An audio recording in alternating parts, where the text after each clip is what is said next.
One man, one mission, to rid the world of chronic anxiety once and for all. The anxiety guy, Dennis Simsek, shares his personal transformation from living a life filled with overwhelming worry to becoming a full-fledged positivity machine, a leading authority in generalized anxiety. Dennis gets to the truth of your mental health challenges and sets you on a path to transforming each and every area of your life. Here he is, the one and only, the anxiety guy.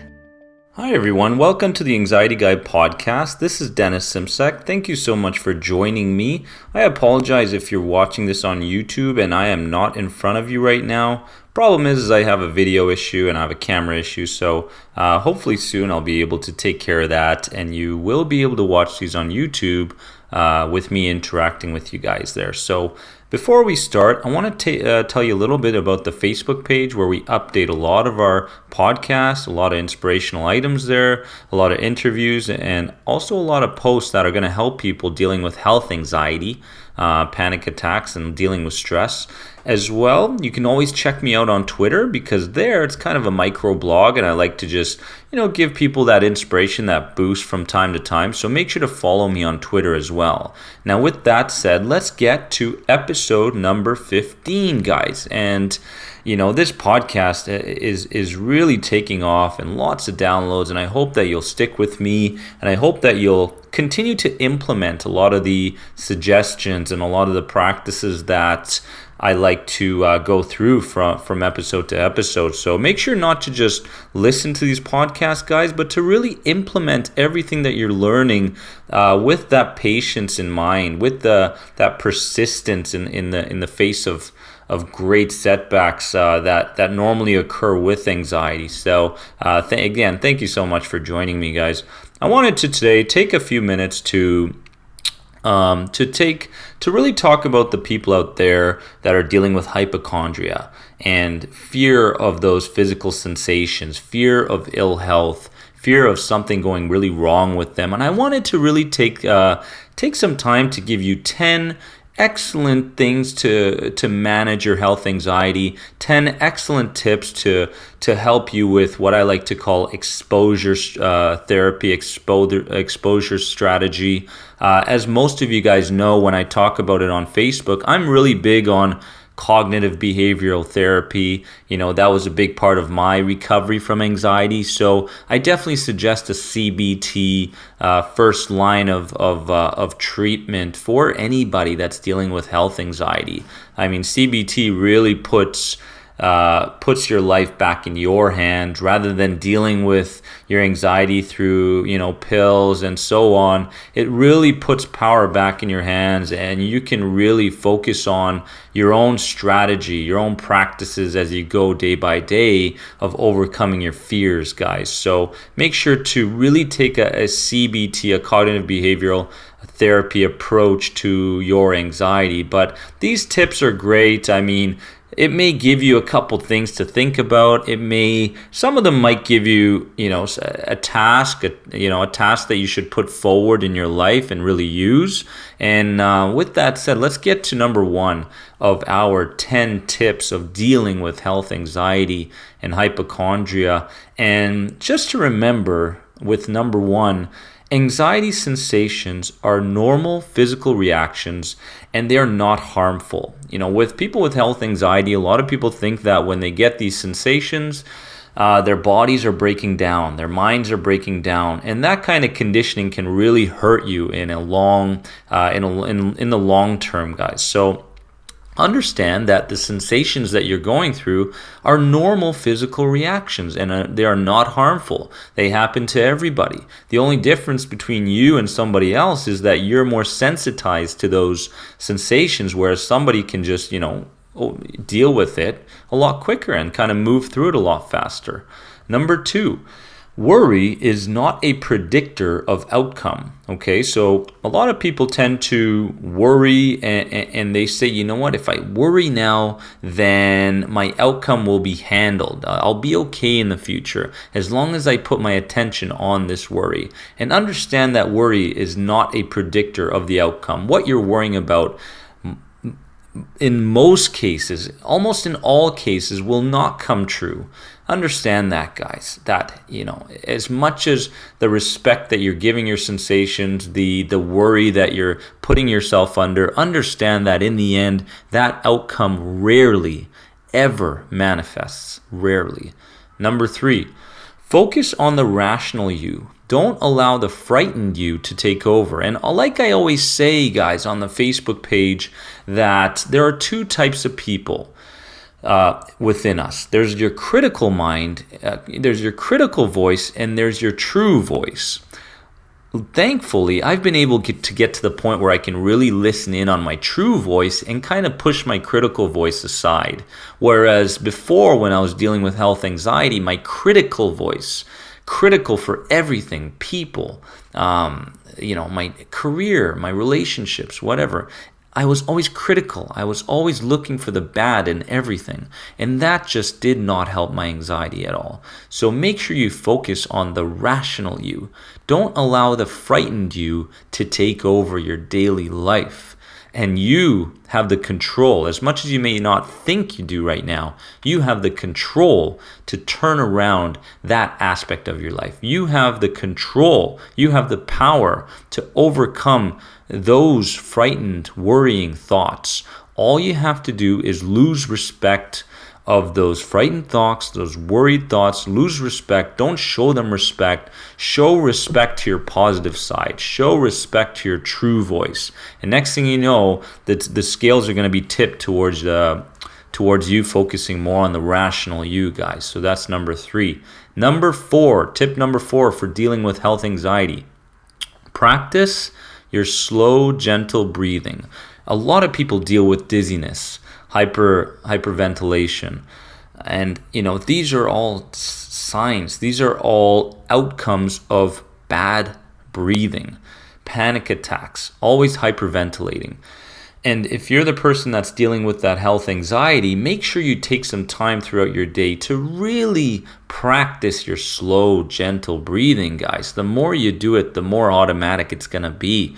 The more your mind and your body are going to say, thank you for finally giving back to me. Your mind and your body are working so hard to keep you away from danger, and it's time for you to set a certain amount of time in the morning, a certain amount of time in the evening, and even a certain amount of time at lunchtime, and really break it down. I'm going to go 10 minutes, 10 minutes, 10 minutes, just focusing on my breathing. How am I breathing? Am I taking time for myself right now? What I like to do is I like to go 4-4, where I inhale for 4 seconds and I exhale for 4 seconds. And that seems to be working really well for me. You might experiment with a 4-6, let's say a 4 inhale and a 6 inhale as far as seconds go. No matter what you're doing, practice your slow, gentle breathing, guys. Number 5, some anxiety is normal and to be expected.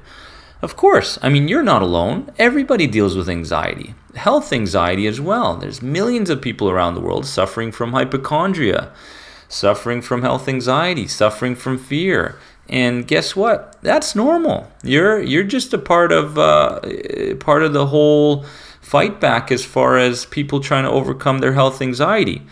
So understand that it's normal, and as well that it is to be expected. When you go through your day, let's take a tennis match for instance. I apologize, but I like to go through what I'm really familiar with, and tennis is something that I'm very familiar with. So I'm going to take that as an example. If I'm playing a tennis match, guys, I might be winning that tennis match, let's say 1-0, 2-0, 3-0. But in that time, I know that my opponent is going to change their strategy and they're going to play better. That is expected. I cannot expect to win that tennis match 6-0, 6-0 in a matter of 45 minutes. If I did that, that would be very unsmart of me, because I know my opponent is going to change something and I need to expect that they're going to play better, which means that I have to be ready for that. And the same thing goes with anxiety. Understand that in certain situations, it is going to, show its head. And it's up to you. It's up to you to decide and practice what direction you're going to go once anxiety shows up. Okay? Number 6, progress Progress is gradual, and the road to recovery takes time. Be patient with yourself, and this is something that I preach all the time, guys. And progress, some people recover from health anxiety after suffering for years in a matter of just a few weeks. Other people take longer. There's no real set date as far as when you're going to be desensitized from your fears, when you're going to really feel that freedom and that optimistic view of the world again. It takes time. Be patient with yourself. Give your body and mind what they want, and what they really want is peace. What it wants is to just feel that sense of calmness, that relaxation, that it's just begging for a little bit of time away from worrying about your sensations, worrying about the next panic attack. So give it that time. You can. You may think, oh, my life is just so, all over the place and I can't focus anymore. This is just taking over my life. I understand. I've been there. But like I said, be patient with yourself. Understand that each day is a new day. It's a new day to implement these cognitive behavioral techniques, guys. And don't go off the path. Don't fall for those magic pills. Don't fall for your critical mind telling you that you need to change now or else. It takes time. Be patient with yourself. Progress is gradual. Number 7, focus on what is really happening to you and around you, not what you fear might happen in the future. So anxiety is basically a manifestation of what you're going to be expecting in the future. When it all comes down to it, if we cut the future out of it, guess what? All we have is now. All we have is now. And what I like to do is through, the End the Anxiety program on anxietyexit.com, you can check that out. And through that program, I preach what I call building on facts. And building on facts, when I'm walking around my apartment back in the day, I used to have these little notes on the fridge and on the wall, giving me some inspiration. A lot of times I even put up my doctor's note on there telling me that Dennis has anxiety, Dennis suffers from panic disorder, whatever it may be. And when I look at those notes, I'm building on the facts. I'm not looking at what might happen in the future. I'm looking at the past and going, you know what? That doctor was right. These symptoms are a manifestation of anxiety. They are nothing more. They aren't a heart problem. They aren't a brain tumor like I think it is, like many health anxiety people think throughout their days. So building on those facts are huge. What facts can you build on? What tests have you done that you can put up on your fridge to remind you that, this is anxiety, and since I know and accept that it is anxiety, now I can really deal with it on a daily basis. Focus on what is really happening to you and around you at this moment, not what you fear might happen in the future. Number 8, wait for your fear to decrease and notice when it begins to fade.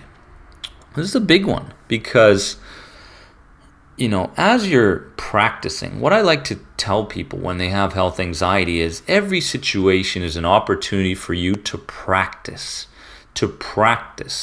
And that practice means that when that initial fearful thought strikes and you're going, oh goodness, what is this? And that adrenaline builds and builds and your symptoms become stronger and stronger, then it gets more difficult to stop the cycle. But if you notice the initial fearful thought, you can automatically take a new direction. And once you take that direction, just notice when your fear starts to decrease. And I'll tell you when it starts to decrease. It starts to decrease when you start to build the confidence, when you go back to that confident self that reminds yourself that this is based around anxiety. Everybody goes through it. I'm not going to build on this. I'm actually going to stop these thoughts right here and there then. And if those thoughts continue, guess what? I'm not going to show them any respect whatsoever. None. What I'm going to do is turn my attention to something that's in my conscious, in my outside world. I'm not going to focus on what's going on in my inside world. I'm not going to continue checking in to those symptoms. Are they still there? Are they still there? Are they going to get worse? No, I'm not going to do that. Take that new path. Watch when your fear decreases. Notice when your anxiety starts to fade. It starts to fade when the respect for your thoughts go down. Number 9, each practice situation is an opportunity to test your predictions. Now, my prediction was usually, oh boy, I'm 10 minutes from death. This heart feeling, this pain in my heart, whatever it may be, is the end of me. This is the moment. This is the big one. And in the end, at the end of the day, whether you've gone to the emergency room, whether you've handled this nicely at home, whether you've handled it at work, check your predictions out. Were your predictions correct? I'm guessing 100% of the time, they're obviously not, because you're listening to this podcast. That's why. Your predictions do not come true. So why do you constantly give so much respect to those fearful thoughts?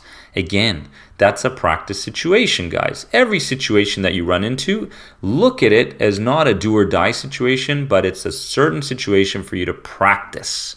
Practice the new you. Number 10, this is probably my favorite. This is the most important one.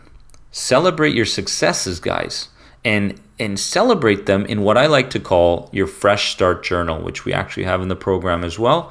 No matter how big or small your successes are, because they will add up. Today, I was starting to panic. I was in a lineup and someone started to talk to me. Next thing you know, instead of focusing on what that person said, I was focusing on myself too much. But then I turned around, I continued the conversation. Next thing I know, I was in a conversation with that person and I forgot about my anxiety and my panic altogether. Perfect. There's a situation for you to write down and build on the facts right then and there. That is a success. That is a success. Those successes need to be reminded to you all the time, every single day. Reading your Fresh Start Journal. Do you have a Fresh Start Journal? Are you writing down your small successes? No? Well, you should start doing that right now. Right now. On the front of your book, write down Fresh Start Journal. And every time you feel like even a thought, even though you didn't push your fearful thoughts away, but you replaced that thought with something else. And next thing you know, your anxiety decreased. Great. That's a success. You were called out for a dinner. Usually you don't like to go to dinners. Panic attack starts to rise. You went to dinner. You handled the situation fantastically. Great. That's a success. Write them down. Guys, I hope that this podcast episode, number 15, has been a big help towards you overcoming your health anxiety. www.anxietyexit.com is where you can find me. Make sure to subscribe to this podcast on iTunes and listen to it. Download it over and over. Put these 10 tips into action constantly. Remind yourself of these tips. Write them down in your Fresh Start Journal, each and every one of them. Go over this again. And like I said, guys, it's all baby steps. The people that don't overcome health anxiety, that cope with it for the rest of their lives, are always looking to be comforted. They're looking to cope with their symptoms. But you are looking to go a new direction. You are looking to defy your fears today. Not tomorrow, today. If that fear shows up again today, guys, if that symptom of anxiety, let's say the lump of the throat, shows up again, guess what? Let it show up. Do what you need to do throughout the day without giving it any respect, those thoughts any respect. And in time, those baby steps, guys, you're gonna get to the point where you go, you know what? I know what brings on my anxiety, and I consciously decide not to go in that direction anymore. You know, and you at that point control your mind. And when you control your mind, guys, there's no limit to what you can accomplish. I'll see you guys in episode number 16. Have a wonderful day, and make sure to like us on Facebook, because there's where all the updates are happening, guys. So I'll see you guys really, really soon. Big hugs to everyone. Take care.